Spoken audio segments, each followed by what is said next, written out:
His birthday was also the day he died. Zhou Jianheng treated the sweet fool like a punching bag. Yet that fool saw him as his one true love. And even with his last breath, he whispered happy birthday, honey. They say love that comes too late isn't worth. Zhou Jianheng figured it out way too late. That sweet fool who only ever had eyes for him was done forever. That poor fool had such a rough life. Even the heavens must have wept for him. So he was given a second chance. But he could only come back in someone else's body. That day on, the world lost one sweet fool and gained a Huihui who carried all of his memories. Huihui jolted awake from his nightmare again, startling the girl nearby. Why do you always do that? You scared me half to death. The woman beside him stepped closer and said softly, another nightmare. It's okay, sweetheart. Mom's right here. The original owner had taken his own life after battling depression and now he had to live on his plate. Mom, can you cut my hair for me? I want to try a new look. His mother was a little uneasy about the sudden change in her son. Once it's cut, it's not growing back overnight. You sure about this? That's when the original owner's sister Jiang Yimeng spoke up. Mom, he finally made up his mind. Just let him do it. Maybe cutting it all off will lift that dark cloud hanging over him. After the haircut, Huihui looked in the mirror with stunned. This face now looked almost identical to his own original appearance. Mom, that art competition you mentioned, I want to enter. Back 2 weeks earlier, Zhou Jianheng had no idea that his deliberate cruelty had driven that devoted fool completely out of his life for good. He was actually looking forward to seeing how the fool would celebrate his birthday this year. But when he flew home, Huihui was nowhere to be found, and it made him furious. If you've got the guts, don't ever come back. All I can say is wish granted. Zhou Jianheng then headed to a bar to drink his frustration away and stumbled out drunk, right into his best friend Yang Shen. Perfect timing, take it. You don't look right. What's going on? Did you have a fight with your husband? Zhou Jianheng kept up his tough act. Please, he'll come crawling back to me in a few days begging. Zhou Jianheng wasn't worried at all. If something had actually happened to the fool, his brother-in-law would have shown up at his door already. Oh, by the way, I've got news. Fan Yuqing is coming back to the country. Zhou Jianheng tensed up instantly. You better not be messing with me. The next day, Zhou Jianheng met his first love as planned. But for some reason, the fool's smiling face kept flashing through his mind. When he told her he was married, ironically, it was Fan Yuqing who seemed unable to let go. After saying goodbye to his first love, Zhou Jianheng couldn't wait to call the fool again, even feeling a little smug about finally reaching out first. But then Chen Feiqi called him, asking where Huihui was. Chen Feiqi was Huihui's half-brother. How would I know? He's probably off somewhere having the time of his life. No way, I had someone check every property in his name. You're his partner. When did he last contact you? 2 weeks ago. Did he not come to you? Chen Feiqi shook off his head, frustrated. I was on a work trip overseas at the time, but I did get a text from him. He said, Chen Feiqi, he treats me well. Stop worrying about me from now on. What with Rosie? But his phone is dead. He's been completely off the grid for weeks. Huihui stood at a distance, fuming into the phone, tears streaming down her face despite herself. I'm already gone. Who's left to make you angry? The old Huihui wasn't very sharp. Mentally, he was like a little kid, but he almost never cried. Somehow though, whenever Zhou Jianheng was around, he just couldn't hold it together. She still remembered the day they first met, a warm, sunny afternoon. Huihui was tucked away in the back corner drawing. The servants had told him his mom was fading fast. She said she wanted to see spring flowers. How could he not give her that? The more desperate he felt, the more his hand shook around the pencil. Then a shadow fell across the window, blocking out most of the light, like something out of a fairy tale. A boy's wild, restless energy came crashing into that little fool's world, and he held onto it forever that spring afternoon. The birds sung, the blooming flowers, all of it. Alright, I'm Zhou Jianheng. This is just between us, okay? Don't tell anyone. That was how they met. Now, pulling out of that memory, let's come back to the present. The art competition was being held in the fine arts building of a college on the outskirts of the city. As luck would have it, Jiang Yimeng's idol was also holding a concert that same day. So she snuck Huihui out of the hotel without a word to anyone. Don't you even try to stop me, we came all this way to the capital. I am not leaving without seeing him. But mom's waiting back at the hotel. I'm here for the competition. We need to manage our time. Jiang Yimeng turned around with a grin. Honestly, you've changed so much lately. A few days ago you were still saying things like eat and bath. Now you're talking about managing your time. Huihui wasn't great with words and didn't know how to respond. I was just saying, relax would you? Right then a sleek black SUV pulled up and slowly came to a stop in front of the hotel entrance. A stream of security guards filed out of the hotel one after another. Oh my god, he's here. Zhou Jianheng, I love you. Huihui felt like he'd been struck by lightning. Was Jiang Yimeng's idol. Keep looking. If you can't find him, don't bother coming back. Phone pressed to his ear, his expression was dark. He was clearly tearing into whoever was on the other end. I'm already gone. Who's left to make you angry? Hey, are you okay? He quickly wiped away the tears that had somehow soaked his entire face without him noticing. Don't worry about me. I just got some dust in my eyes. Meanwhile, Zhou Jianheng was on a phone call. Stop wasting my time. Have you seen Huihui or not? He's your partner. How would I, his father-in-law, know where he is? We never filed the paperwork. Legally, he's not my partner. Cold-blooded to the core. Once you find Huihui, bring home for a visit. It's the big place in the industry, still need to be tackled, still family connections. Zhou Jian hung up his face like a stone clock. Some song I am. I'm nothing but a tool you know how to use. In his dream, Zhou Jianheng dreamed the little fool had come back, calling him Oni like he'd never left. Never leave again. And in that dream, the two of them got lost in each other. As close as two people could be.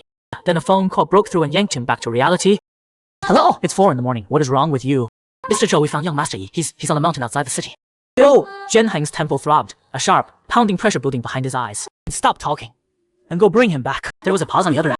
Yeah, we can't bring him back. Qingdai Mountain, north of the city. They found a body.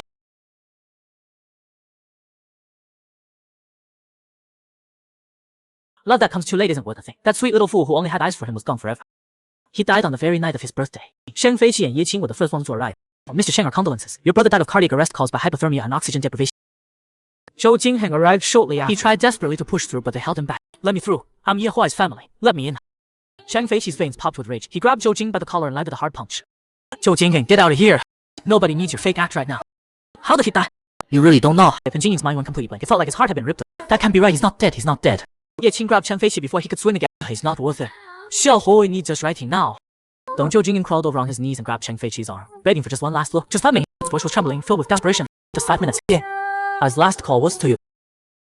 If you'd given him even 5 minutes, he wouldn't have died alone out here in the middle of nowhere. You are his whole world. How could you treat him like that? Fiancé, you can't stop me. I have to see him. 上来了, that set Ye Qing off. Fans, you've got some nerve. Boy is gone. The engagement is off. Don't you ever come near our brother again. They turned their backs on Zhou Jingying and went to handle the arrangements. This was the last painting he did before he passed. Zhou Jingying looked over. It was a portrait. The man in the painting had a sharp nose, deep-set eyes, and an arrogant expression, like nothing in the world was worth his attention. Honey, I'm gonna give you the most amazing birthday surprise this year. He thought back to what Shang Feiqi had told him. Bro, he treats me really well, stay out of it from now on. Until his very last breath, that little fool had been covering for him the most clumsy, selfish way possible. He never bothered him, and he made sure no one else caused him even the slightest trouble. His little fool was truly never coming back. After coughing up blood, Zhou Jingying came to again in the hospital bed. While he was out, he dreamed of Huihui. They saw Huihui huddled in the corner, knees pulled to his chest. He was alone in that small, cramped room. He clutched his phone tight, lighting up the screen every couple of minutes to check the time, mumbling some kind of countdown under his breath. The moment the clock hit the hour, he'd rush to open the dial pad and call a contact saved us. Honey. No one ever picked up. Should call. The color drained a little more from his face. Until he finally wished a happy birthday. The first thing Zhou Jingying said when he woke up was asking where his Huihui was. Yang Chengxuan spoke up. After the legal process was done, Shang Feiqi took him back to Beijing. That's when a few others nearby started making harsh remarks. What do you mean it's good that he's dead? What do you mean out with the old, in with the new? What do you mean some fool was never good enough? Zhou Jingying couldn't stand hearing a single bad word about Huihui right now. Who exactly are you calling a fool? Who gave you the right to say a damn thing? Yang Chengxuan stepped in and kicked everyone out. Then he turned to comfort Zhou Jingying. Can't really blame them. You were always so cold to Huihui that everyone figured you couldn't stand him. Nobody expected you to take it this hard after he was gone. That comment naturally earned him a sharp comeback from Zhou Jingying. Just then, a phone call came in. Hello, is this the Zhou residence? We're calling from the Holiday Hotel. They have a banquet reservation made under the names Huihui and Mr. He. It was booked for the 20th of last month. You showed up that day and the contact number hasn't been reachable since. We wanted to check if you'd like to reschedule or go ahead and cancel. Zhou Jingying hung up, yanked out his IV, and started packing, muttering about where his passport was. Yang jumped up to stop. Zhou Jingying, have you lost your mind? You're trying to marry a dead man. Besides, you two never even made it official. That reminder to get something into place for Zhou Jingying. I'm 22 now. I'm old enough to get married. And besides, he's not dead. He has to be on Homing Island waiting for me. She always said he wanted to go. I can't stand him up again. Zhou Jingying received Judao's letter he kept. On the flight to their honeymoon destination, Zhou Jingying sat completely alone. 3 years ago, Huihui had been sitting right beside him, face white as a ghost from the roar of takeoff. Is it really that scary? How do you usually handle flying? Said in a shaky voice. I just close my eyes, make a fist, and white knuckle it. But now I've got you to hold on to. Mommy, why does that man keep talking to an empty seat? That's so weird. Arrived at the honeymoon suite and saw the room Huihui had personally decorated. He felt the urge to smile, but couldn't. Rows of candles and a sea of deep red rose petals immediately caught his eye. Then he spotted the envelope and ring on the bed, and his heart skipped a beat. Dear husband, happy birthday. Did you enjoy this trip? Do you remember? We've been married 3 years now. Time flies and so much has changed. But some things haven't changed at all. Like how I still love you just as much as I always have. Not even a little bit less. My brother told me you're not really family without a marriage license. So I've decided to propose to you. I kept waiting for you to do it, but you're so busy. What if you forgot? Since I'm the older one here, I'll just go ahead and pop the question myself. Are you ready? Here we go. Zhou Jingying, will you marry me? Yours always. Zhou Jingying felt his chest tighten like a vice, making it hard to breathe. It turned out Huihui was a poison that had already seeped deep into his heart, and there was no coming back from it. He raised both hands to cover his face. Something wet slipped through his fingers, as if he'd been holding it in for so long, and only now in the dark could he finally let it go. On the other side of the world, Huihui had just finished his competition piece. Habit is a terrifying thing. Why does that person keep coming to mind? Did I talk to him too much back then? Professor, I'm done. Here's my submission. Huihui grabbed his portfolio and took off running. He couldn't stand being in the capital for even one more second. But that plan fell apart fast. A voice stopped him dead in his tracks. Hey, wait up, Jiang Yehe. I've been calling you. Why are you ignoring me? Completely blank. I'm sorry, do I know you? Mortified. It's me, Tang Wenxi. We were in the same class for 4 years and you still don't remember. This was someone the original owner knew. If he stuck around, he definitely blew up his cover. So he came up with an excuse and tried to bail. Tang Wenxi threw an arm around his shoulder and kept him locked in place. It's been forever. Come on, let's grab something to eat. Just as Huihui had no idea what to do, someone who had absolute business being showed up. Oh, Tang Wenxi, what are you doing? Everyone's waiting on you. Thank God. Finally someone to bail me out. But when Huihui looked up, he froze. And so did the other person. Huihui recognized him immediately. It was Yang Shengxuan, Zhou Jingying's close friend. Huihui quickly looked away. He'd been so careful, so how did he still run into someone connected to Zhou Jing? He didn't dare stick around another second. He hollered something about his mom and sister waiting and bolted. Yang Chengsun watched him disappear into the crowd completely dumbfounded. He couldn't believe what he'd just seen. After coming back from the island, Zhou Jing buried himself in work. He was using a grind to numb the grief and the emptiness. Fate works in the strangest ways. Huihui was lugging his suitcase, talking on the phone, and walked right past Zhou Jing, who was rushing to a meeting. That mismatched look, somehow totally off, yet completely captivating, caught Zhou Jing's eye without warning. Huihui, I knew you were still alive. Fate had brought them together again, but would it only lead them back to the same heartbreak as before?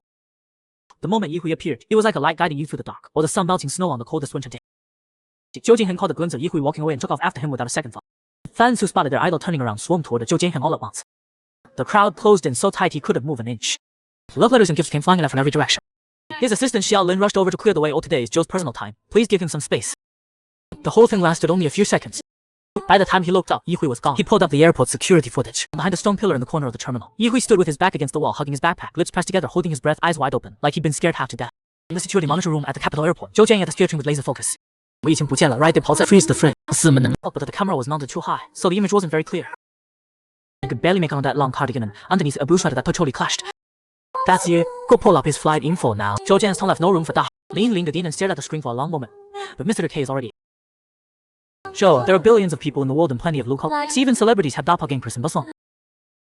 Zhou Jianhen wasn't having it. Huihui and I were together for so long. Every little move, every little expression, nothing got past me. There's no way I'm wrong. He turned and walked out without another. Xiao Lin had no choice but to raise his voice. Just snap out of it. Huihui is being buried tomorrow. You can't keep lying to yourself. Zhou Jiang stopped dead in his tracks like he'd just taken a punch, or like someone had yanked him out of a dream. Open just like this excitement drove a moment ago completely gone, leaving nothing but vast hollow emptiness in his eyes. That's in his phone wrong. Mr. Zhou Jianghang, this is the S City Police Department. There's been a new development in the Huihui case. The suspect has social connection to you, and we need your cooperation in the investigation. He got to the station and found it was the same 3 people from the hospital. Thankfully, they were all pointing fingers at each other. Which was him, no was him. We just wanted to mess with him. We never meant to actually lock him in there. You were the one stirring the pot the most. You're the one who locked that door and left him there waiting for Zhao. How was I supposed to know he was so out of it he could even call for help? Mr. Zhou, that the investigation is closed. Their involuntary manslaughter has nothing to do with involuntary manslaughter. That's not enough to pay with their lives. He grabbed a chair and hurled it. The 3 that were crying and screaming, begging for forgiveness. We did it because we thought you couldn't stand Huihui. We were trying to do a favor. We're so sorry. Those apologies belong to Huihui, not me. The whole police station descended into total chaos. Then came the crack of a slap across his face. Zhou Jianheng was now in handcuffs. You've got a lot of nerve. You think you can throw hands inside a police station? His father said coldly. So the great Zhou has time for me now. Let the pies go. Huihui was just unlucky. You 2 weren't meant to be. The family's working with Time Enterprises lately. They have a youngest son. We'll set up a meeting for you 2 in a few days. How could Zhou Jianheng even think about meeting someone new right now? Nobody can replace Huihui. He's the only one I'll ever marry. That's nonsense. You can't marry a dead person. Dad knows you're stubborn. Letting you be with Huihui back then. We put you through that. The engagement is off now. People will stop talking about it soon enough. Just follow the plan. What did I have to put up? Huihui saved the Zhou group from the brink of collapse. We owe him everything. How can we just forget him like that? His last call for help was to me. I'm the one most responsible for his death.